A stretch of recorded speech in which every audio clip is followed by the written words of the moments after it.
ngayon mga kababayan, pakinggan po natin etong matinding sagutan mga kababayan ni Senator Dante Marcoleta at saka po nitong si Senator Ping Lacson. Ito pong mainit na sagutan po nila kanina. Kasi sabi po dito mga kababayan sa DAE News Philippines, mainit na sagutan ni Marcoleta at Lacson sa sesyon ng Senado. Ito pakinggan po natin mga kababayan. Hindi po, tinatanong ko po kayo. No, kasi, I don't know Administrative Order number 229, Mr. hindi President. po ninyo alam, sasabihin ko sa inyo. I don't Ulitin need to ko. know, Mr. President. I'm not interested. Hindi po kayo interesado sa isang bagay na napaka-importante sa ating bansa. Hanggang ngayon, hindi ma-drawing ang West Philippine Sea. Hindi kayo interesado? Hindi po ako rin interested. Ulitin natin ang konti. Nawawala yung signal ko eh. Yan. Hindi po ako rin interesado sa sinasabi ninyo. Maring hindi po kayo sinasabi interesado sa Kasi, sinasabi ko. no, Ngunit this ang sasabihin ko, interesado ang buong Pilipinas sapagkat ito, dito nakasalalay po kung sino nagsasabi ng totoo. So ayaw po ninyong malaman ang totoo, Ginoong Lacson? Kasi po, Mr. President, ang ipapalabas na naman niya, yung China may karapatan diyan sa lugar na yan. Kaya ayoko na po marinig eh, kasi ilang beses na po natin narinig yan, medyo masakit na sa tenga eh. Ay, shoutout po kay kay DAE News Philippines. Kanya po to, hindi po to ating gagawan lamang po natin ng reaction video. I-play na po natin mga kababayan. Majority Leader, are you... Is it interpellation, Your Honor? I'd like to ask the gentleman from Pampanga Tarlac, is he standing up to wish to interpellate the Senator Marcoleta, what is the gentleman pleasure? from Cavite? Ay, tayo. You're recognized. What is the Thank pleasure? you, Mr. You're President. seeking the floor. Unang-una, ako po yung nagtataka Ginoong Pangulo. Pagka po pala si Senator Ping Lacson ang magdi-deliver ng privilege speech eh. Wala pa po tayong nate-take up na kahit ano eh. Siya pala ay masyadong special dito sa chamber natin. Kasi po, At dito nag-iiyak itong si Senator Dante Marcoleta mga kababayan. pagka kami, lalong-lalo na ako, minsan eh, patatapusin na lahat muna. Aabot po ng halos alas 7 hanggang alas 8 ng gabi. Kaya kung minsan po, pag ako nagdi-deliver ng speech, wala na si Senator Lacson. Ganun po pala siya ka-importante. Majority Leader, I think you should answer that particular Yes, Mr. President, statement. yung privilege speeches, alam mo, dalawang linggo na lang po naiiwan with due respect to Senator Marcoleta. Talagang tinutulak natin yung legislation. Una, yung privilege speeches, we put always, and it's been a practice in the past, in the tail end of the discussions, because the privilege speeches can take up a lot of time. Yung nangyari po kasi kahapon, sa speech ni Senator Marcoleta, with due respect to the two sides, binanggit po niya yung pangalan ni Senator Lacson. So, it is obvious that Senator Lacson would like to respond. So, usually when it is personal and collective privilege, especially when they're trying to defend themselves, kasi gusto mong i-defend sana ang sarili mo, binibigyan po natin ng pagkakataon ang senador na tumayo at any given point in time. Kaya kung sinabi din po sa akin ni Senator Marcoleta kahapon na ito po ay personal and collective dahil galit ako kay Senator Lacson, ginawa kong agad-agad. Pero hindi po niya kwento sa akin ano yung purpose ng kanyang speech. Kaya nung nilapitan niya po ako for speech, binabigyan po natin Senator Tulfo muna, pagkatapos si Senator Tulfo, Senator Marcoleta naman po.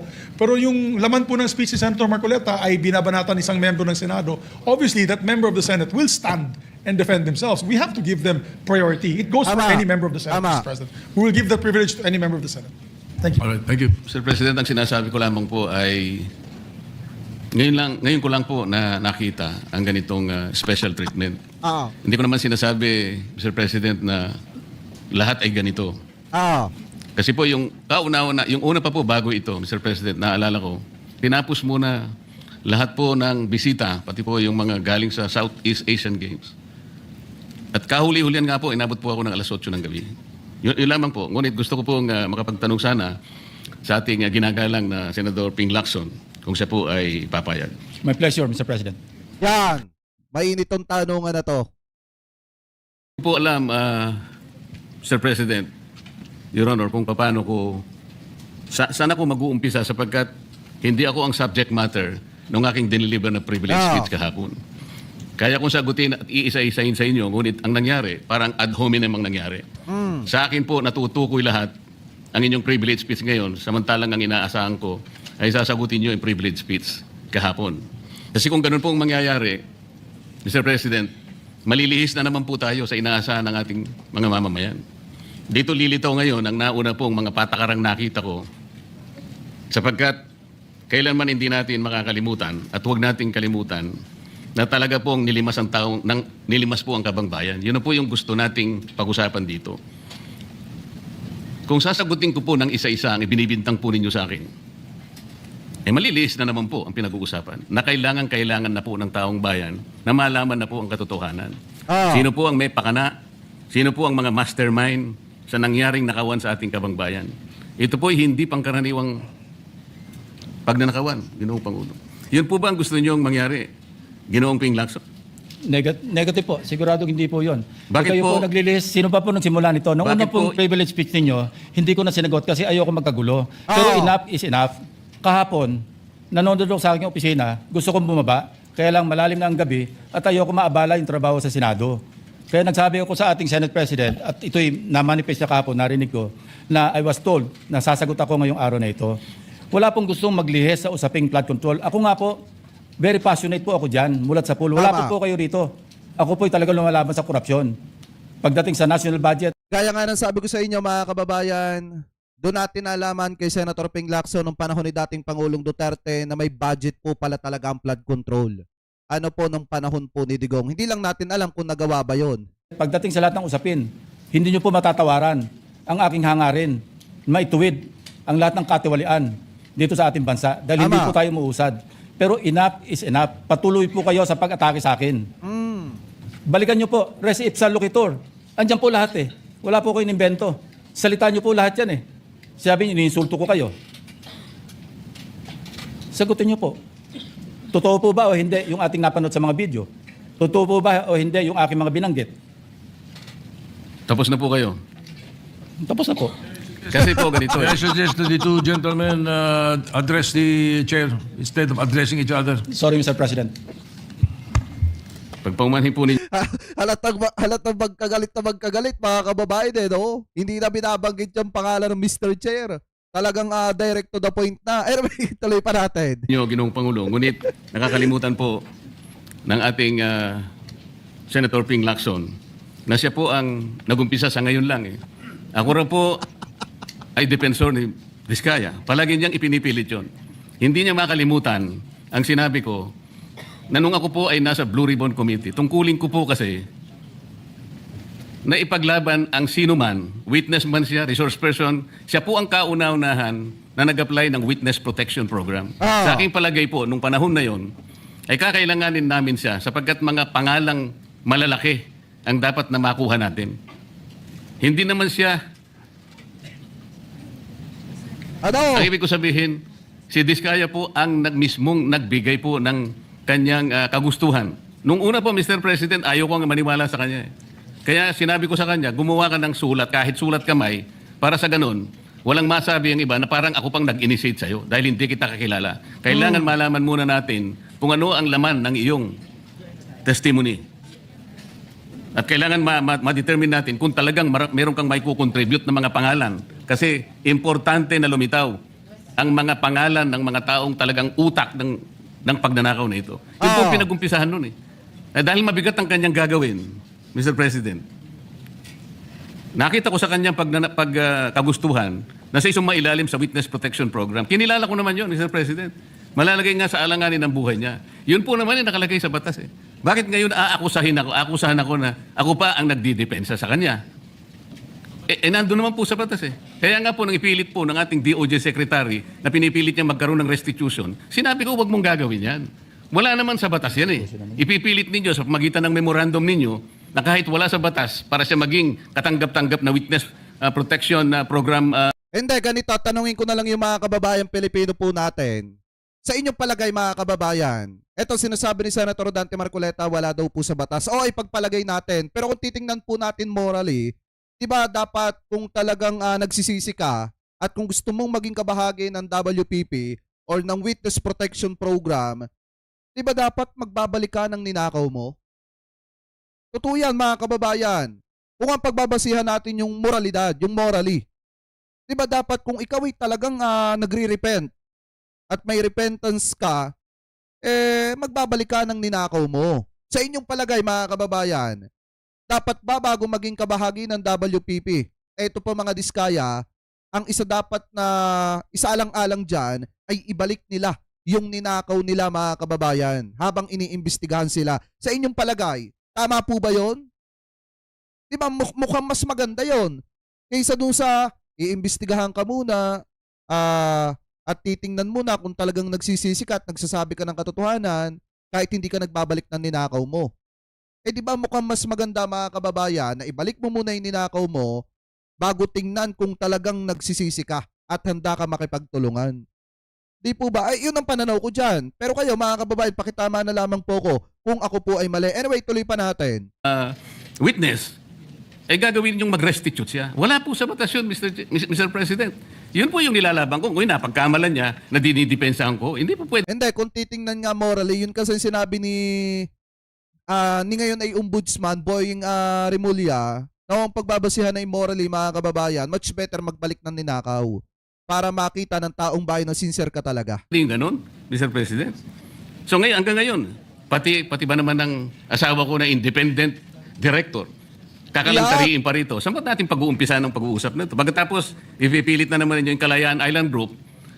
Ano po ba patakaran dito, Mr. President? Ginoong Lacson?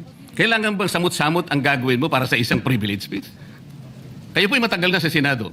Alam ko po, kabisado nyo yung patakaran dito. Ang isang privilege speech nakatutok lang sa isang subject matter.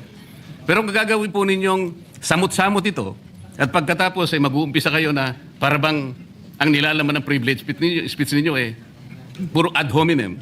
Wala po tayong matatapos dito. Ang hangarin po natin dito ay yung subject matter na pinipilit natin sapagkat ito po ang inihintay ng taong bayan. Kung sasagutin ko po ng isa-isa at ang iba po'y sinagot ko na, ay lalayo po tayo. Ang akin pong tinatanong sa aking privilege speech kahapon ay bakit parang hindi ninyo pinagbigyan ang ibang mga tao na napakarami nilang dapat sabihin para sa ganun malaman natin ang katotohanan. Kayo po ang nagsabi, Senator Lacson, Sir President, napupuntahan natin lahat ng lugar na kung saan ang ebidensya. Hindi po ba kayo po ay nagpahayag noon dito sa plenaryo, Mr. President, Senator Lacson, na sinabi nyo na ang presidente ay name drop ni Yusek Bersamin. Hindi ko man lang po nakita yung kanyang katauhan na ipinatawag nyo dito.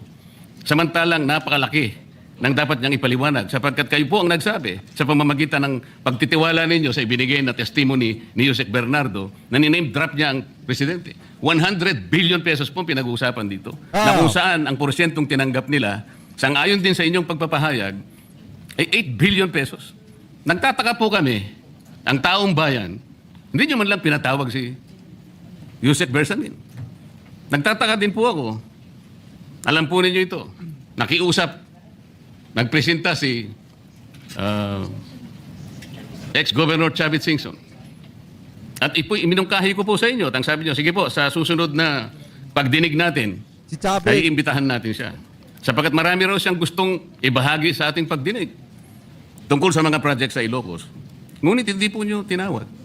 Yun po yung pinagtataka. Ito po yung gusto ko sanang sagutin ninyo. Sa akin po, wala nang kwenta kahit na ako'y patutsadahan ninyo, na ganito ako, ganito kami, ganyan. Hindi na po mahalaga sa akin yun . Ang mahalaga po, Mr. President, ang taong bayan ngayon na naghihintay ng kasagutan sa maraming katanungan nila kung magagawa pa natin na buklatin lahat ang dapat buklatin. Kilalanin kung sino dapat kilalanin. Ang gusto ko pa po sana, Mr. President, sana sagutin po ninyo, Senator Lacson. May I respond, Mr. President? Yan. May I respond, Mr. President? Yes, please, go ahead. Mr. President, Your Honor, have you read the partial committee report?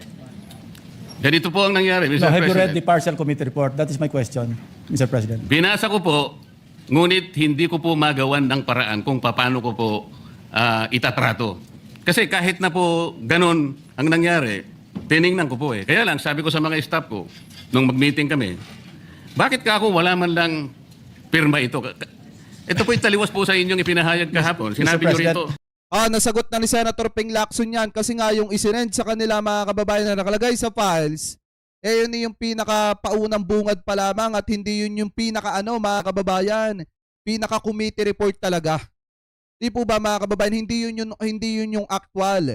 Yung nabasa ni Senator Dante Marcoleta, yun yung soft copy. Anyway, ituloy pa natin. If I may be Natanggap allowed, ko, Mr. President.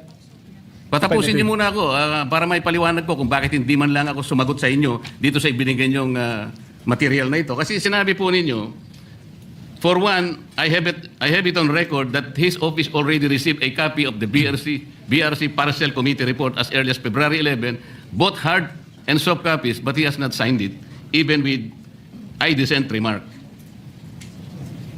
It follows that as chairman, I was first to sign before routing the same contrary to his claim that I did not. Kahapon lang po namin nakita ito, Mr. President. Pero hawak ko po dito yung pinrint naming kopya na nakuha lang namin sa isang link sa PDF document. Kami lang po nagprint nun. Wala pong pirma. Mr. President, we assume that it came from the office of Senator Lacson or probably from the Blue Ribbon Committee. I would not assume otherwise. So sabi ko, kung walang pirma ito, wala man lang covering letter, ano bang gagawin namin dito? Gagawin ba nating banderitas ito? Ganun po ba yung pagbibigay ng isang importanteng dokumento? Kung inaakala po yung importante ito, bakit wala naman pong pirma man lang? Sa akin So palagay, hindi po ganun ang pagtrato sa amin bilang miyembro ng Blue Ribbon Committee. Dapat man lang sana, kahit na inisya nyo lang po at meron siguro kayong instruction doon, anong gagawin namin dito? Now, before Senator Lacson responds, will you answer the question? Did you read it or not? That was the question. Yes, Mr. President. You read it. Okay, Senator Lacson, go ahead. Yes, Mr. President. I mentioned it in my privilege speech. Binigyan po natin ng tigit-tigit isang kopya na may watermark ng kanilang opisina. Una, nagkaroon po tayo ng isang masamang experience na nag-leak yung nauna ng ni-route na committee report. So naisip namin, para matunto natin kung saan opisina manggagaling ang leak, bigyan natin ng tigit-tigit isang kopya. Hindi po talaga pipirmahan yun kasi advance copy po yun eh. Nasabihan po namin ng kanilang mga staff na kapag ready na sila, na pumirma at nabasa na nila, hudyatan nila kami, ipapadala namin yung physical or yung hard copy. Nandun po yung signature page, nakapirma po ako doon. Tama. Hindi ko po pwedeng ikalat yun nang wala akong pirma kasi ako yung chairman. Hindi niyo po narinig yung aking paliwanag sa aking privilege speech na talagang walang pirma yung aming ikinalat sa bawat miyembro. Dahil yon para lang mapabilis kasi 400 pages po, alam ko magtatagal mabasa. So para simultaneously, isipin niyo po Mr. President, kung isang kopya lamang yon na aking igagala sa 17 o 20 miyembro ng Blue Ribbon Committee, isang taon po, baka hindi pa tapos mabasa. Tama. So gumawa kami ng nag-devise po kami ng isang pamamaraan para simultaneously, sabay-sabay nila mabasa with the advice to their staff na kapag nabasa na at ready ng pumirma, sabihan kami, dadali namin yung kopya na mayroong signature page at sa kanila pipirmahan. Katunayan kahapon po, si Senator Bam Aquino, binigyan namin sa kanya yung may signature page at pumirma siya. Oh. Hindi po matatapos kung yung 467 yata na pages, iisa-isahin namin iikot. Mahirap po. Gumawa na nga kami ng paraan para matakil na sa floor, ma-defend ko, at makapag forward tayo na tulad ng binanggit ko sa aking privilege speech, simula na tayo uli ng mga panibagong pagdinig. Ngayon, sinabi po ni Senator Marcoleta na bakit hindi inimbitahan si Undersecretary Bersamin. Kaya ko po tinanong, kung nabasa niya na yung report, kung meron po siya may ipakita sa akin doon sa committee report o doon sa TSN, doon sa minutes ng pagdinig na nabanggit ang pangalan ni Undersecretary Bersamin. Bukas na bukas din po, o bigyan natin 3-day notice rule. Tatawag po ako ng pagdinig, ipapatawag natin si Undersecretary Bersamin. Ang binabanggit niya po yung aking interpellation sa DBCC, Oh. na kung saan si Undersecretary Bernardo gumawa ng personal na sulat kay Pangulong Bongbong Marcos. At sinasabi niya doon na ito yung mga personalidad na alam niya, na naalala niya na mayroong allocable at kung ano-ano pa. Wala po sa Blue Ribbon Committee minutes yun. Sa labas po yan sa plenaryo, sa DBCC, sa National Budget Deliberation. So kung may papakita po sa akin ng ating kasamahan, Senator Marcoleta, na mayroong isang mention sa affidavit o sa salaysay ni Undersecretary Bernardo na binanggit si Undersecretary Bersamin, di tumawag po tayo ng pagdinig at mag-motion siya na ipatawag kung sino man ang gusto niya ipatawag. Ngayon, si diba? Governor Tavis Singson, wala naman pong paliwanag. Ano po yung itetestify? Konektado po ba sa issue at hand, which is the flood control projects? Kung konektado po, sana sumulat po siya sa chairman at sinabi niya, ito yung lalamanin ng itetestify o ito yung naka-attach yung draft affidavit ni Governor Tavis Singson. Sino naman ako para tumanggi na ipatawag kung sino man yung resource person? Nagpadala nga siya ng surprise witness, siya lang nakakaalam eh. Hindi ko po inawat eh. Diba? Sa poll. At Mr. nung- President. No, sandali po, hindi pa ako tapos. At nung hinanap kong pilit, pinagtanong ko yung mga addresses, lahat ng mga kakilala ni Gutesa. Kabot sa ulo. Kabot sa ulo, ano? At inalam po namin sa pamamagitan ng CCTV footage. Baka naman merong sumalubong o merong kasama na pwede natin matunton kung nasan si Gutesa. Ganun po kasi ang aking pagnanais na talagang get to the bottom of this issue. Pero bigla po nawala eh. Ano po magagawa ko? Mr. President, wala nga pong nakasulat doon sa transcript tungkol nga po doon sa binanggit niya sa plenary na pangalang Adrian Bersamin. Ah, Paano nga pong mababanggit doon, Mr. President? Hindi nga niya pinatawag eh. Samantalang dapat niyang ipatawag, siya mismo ang nag-highlight. Isip-isipin po ninyo, nagawa po ni Senator Lacson na isama sa plenary debates ng ating 2026 budget. Ganun ka-importante ang bahagi na yon, Mr. President. Hindi ba dapat? Ipinahayag mo yun eh. Malaking bagay yun. Ibinulgar mo pa nga eh. There are two public officials I will reveal this morning. Ganun lang. Ba't hindi mo pinatawag? Kung pinatawag mo yun, malinaw na malinaw, nalagay sana sa transcript. Ganun lang naman ang ibig sabihin eh. Sa mga tweet, iniwasan po, Mr. President, para hindi malagay sa transcript. Pagkatapos ikakatwiran po ninyo. Kung nasa transcript, di sana, pinatawag ko. Baliktad po ang ginawa ninyo, Mr. President. Katulad din po sa 30, Nara Straits of South Forbes. Ilan po yung binanggit ng mga tao doon? Hindi ko po sinasabing totoo yun, pero for purposes of the inquiry and investigation, kung talagang ganun, kalawak ang inyong pananaw. Dahil pati nga po yung pagpunta ni Gutesa, pati CCTV po pinakita ninyo. And dami po sana ng pagkakataon na nakita sana lahat ng mga binanggit ni Saldico na mga ginamit na sasakyan. Makikita doon sa pagitan ng alas 9 hanggang alas 10 ng umaga. Tawagin natin yung kung sino man yung security agency doon. Pero hindi po ninyo ginawa eh. Pero sasabihin po natin, you wanted to emphasize one point. Kung nasaan ang ebidensya, ay talagang pupuntahan natin. Kayo po ang inconsistent eh. Pagkatapos ako sasabihin ninyong inconsistent. yan. Ang dami po eh. Nakiusap ako na, sabi nga natin, ang dami pong tumuturo sa pangalan ni Martin Romualdez. Inimbita po ninyo, hindi dumating. Nakiusap ako, naimbitahan uli. Ang sabi po ninyo sa magitan ng inyong interview, kung pupunta siya rito, welcome. Kung hindi siya pupunta, wala tayong magagawa because of inter-parliamentary courtesy. Mr. President, Totoo naman. hindi po karaniwang pagnanakaw ang nangyari sa kasaysayan ng ating bansa. Hindi po ba ninyo naiisip, mismong kabang bayan ang tumagilid pagkatapos magtatago kayo sa prinsipyo o doktrina ng inter-parliamentary courtesy? Kung ako po ang chairman ng Blue Ribbon Committee, Mr. Chair, Mr. President, hindi ko po igagalang inter-parliamentary immunity sapagkat ang pinag-uusap Hindi, ikaw nga nagsabi dati nung ang pinag-uusapan ay yung mga disallowance ni Sara Duterte. Diba, tumayo pa nga siya mga kababayan, naggagalit-galit siya nung inaano-ano niya itong sinapadwano mga kababayan. Diba ano yung sinabi niya? Igalang yung tradisyonal, yung parliamentary courtesy mga kababayan, yung nakasanayan na dapat hindi ipinapatawag at inirerespeto dapat yung opisina ng Vice President ng OBP. Tapos ngayon mga kababayan, siya rin na nagsasabi na dapat hindi iginagalang yung parliamentary courtesy. Saan lulugar nga naman sa mga sinasabi ni Senator Dante Marcoleta? Kung nung una sinasabi niya igalang yung tradisyon o yung tradisyonal na kinagawian na hindi ipinapatawag yung opisina ng OBP. Tapos ngayon mga kababayan, handa daw niyang i-break.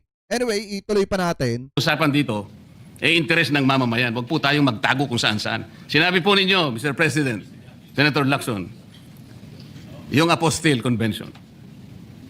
Hindi ba pinahayag po ninyo sa isang pag-i-interview ninyo na kung si Saldico lamang ay makakuha ng isang subscribe statement, kahit sa Zoom lang, ipatatawag namin siya. Bakit hindi po ganun ang ginawa ninyo? Pwede naman siyang mag-Zoom pagkatapos na magkaroon ng Apostille sworn statement. Bakit hindi po ninyo ginawa?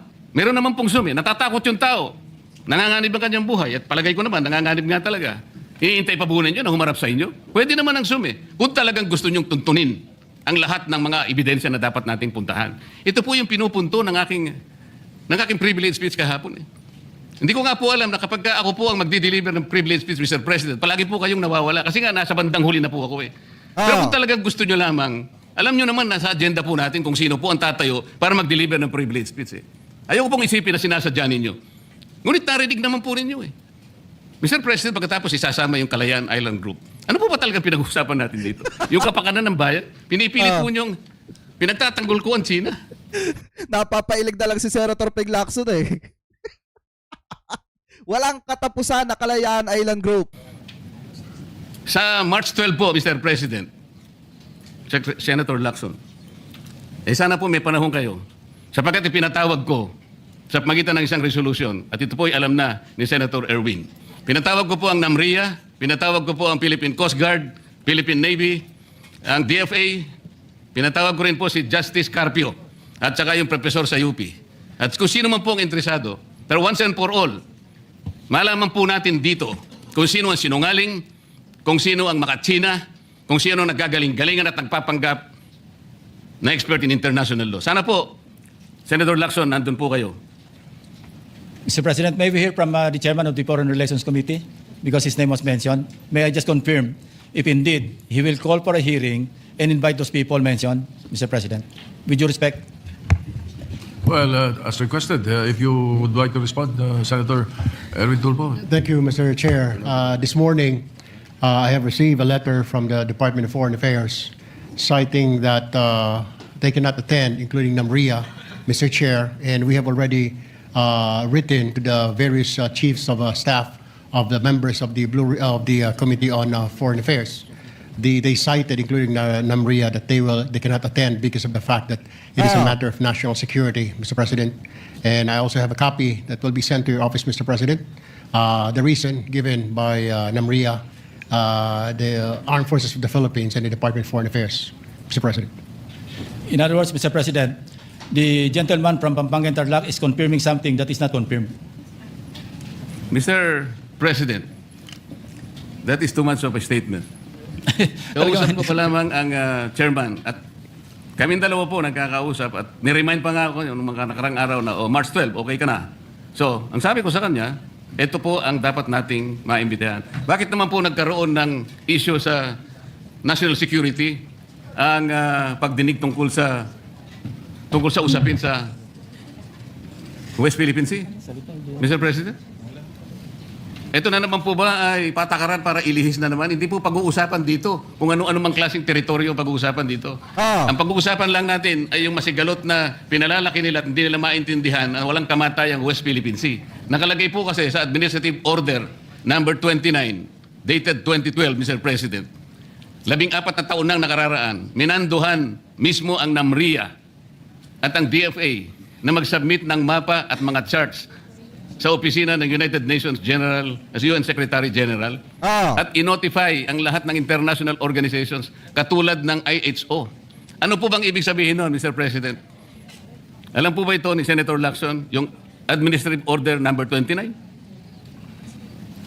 This is something between the chairman of the Foreign Relations Committee and the gentleman from Tarlac and Pampanga, Mr. President. Hindi po, tinatanong ko po kayo. No, kasi, I don't know Administrative Order number 229. hindi po ninyo alam, sasabihin ko sa inyo. I don't Ulitin need to ko. know, Mr. President. I'm not interested. Hindi po kayo interesado sa isang bagay na napaka-importante sa ating bansa? Hanggang ngayon, hindi ma-drawing ang West Philippine Sea. Hindi kayo interesado? Hindi po ko rin interesado sa sinasabi ninyo. Maring hindi po kayo sinasabi sa interesado sa Kasi, sinasabi ko. no, Ngunit this is- ang sasabihin ko, interesado ang buong Pilipinas sapagkat ito, dito nakasalalay po kung sino nagsasabi ng totoo. So ayaw po ninyong malaman ng totoo, Ginoong Lacson? Kasi po, Mr. President, ang ipapalabas na naman niya, yung China, may karapatan dyan sa lugar na yan. Kaya ayoko na po marinig kasi ilang beses na po natin narinig yan, medyo masakit na sa tenga eh. Tama! Alam po Kaya ninyo- sinasabi ko po, ayoko alam na po ninyo, marinig Mr. kung nanggagaling President. sa kanya, Mr. President. Si Senator Lacson po ay, ang pagkakaalam ko, isang magaling na investigador. Eh ngayon po pala yung manghuhula na. Paano po niya nahula? Ang sasabihin ko ay, The debate is going into motives and all of that. So, motu proprio, the presiding officer declares session suspended. Ayan. Mga kababayan, kita nyo ba yon? Diba? Mainit yung sagutan na yon ni Senator Ping Lacson at saka po ni Senator Dante Marcoleta. Kasi mga kababayan, eto kung titingnan po talaga natin, napahiya ng matindi etong si Senator Rodante Marcoleta at hindi niya matatanggap yon mga kababayan. Kaya gumagawa siya ng paraan para pabanguhin ulit ang kanyang pangalan. Dahil kung titingnan niyo po talaga mga kababayan, nung nakita at nasaksihan ng mga kababayan Pilipino po natin yung mismong sinabi niya na i-give up yung Kalayaan Island Group, hindi niya po matanggap na nabatikos po siya ng maraming mga kababayan Pilipino po natin. Kaya ngayon gumagawa ng paraan ito pong si Senator Dante Marcoleta para makabawi doon po sa mga tao na talagang tumuligsa sa kanya. Katulad, mga kababayan, ito pong sina former Chief Justice Carpio at yung iba pa, mga kababayan. Kaya nga kung makikita nyo, ipinatawag niya yon para pag-usapan yung West Philippine Sea na naman. So ngayon, kung makikita nyo yung matinding sagot dito ni Senator Ping Lacson na ayaw niyang marinig kung ano yung sasabihin ni Senator Dante Marcoleta, dahil paulit-ulit na nga namang pinag-uusapan yan, mga kababayan, at wala nang katapusan. At ngayon, ibabalik na naman ni Senator Dante Marcoleta. Alam niyo po ba, mga kababayan, once na magkamali na naman ang salita itong si Senator Dante Marcoleta, mababatikos na naman siya ng marami nating kababayang Pilipino. Ano po, alam niyo, siya lang yung gumagawa ng paraan para mabatikos po siya ng taong bayan. Siya yung gumagawa ng paraan para masira yung sarili niya. Di nyo ba nakikita, mga kababayan, tulad nito, bubuksan na naman niya ulit yung issue ng West Philippine Sea. At pag nagkamali ulit siya ng salita doon at napahiya na naman siya, sisisihin niya na naman si Senator Ping Lacson na naman. Ano po, so ngayon, mga kababayan, kung kayo po ang tatanungin, ano po ang masasabi ninyo hingil po dito sa matinding sagutan ni Senator Dante Marcoleta at ni Senator Ping Lacson, mga kababayan? Comment below na lamang po kung ano po ang comment at opinion po ninyo hingil po dyan.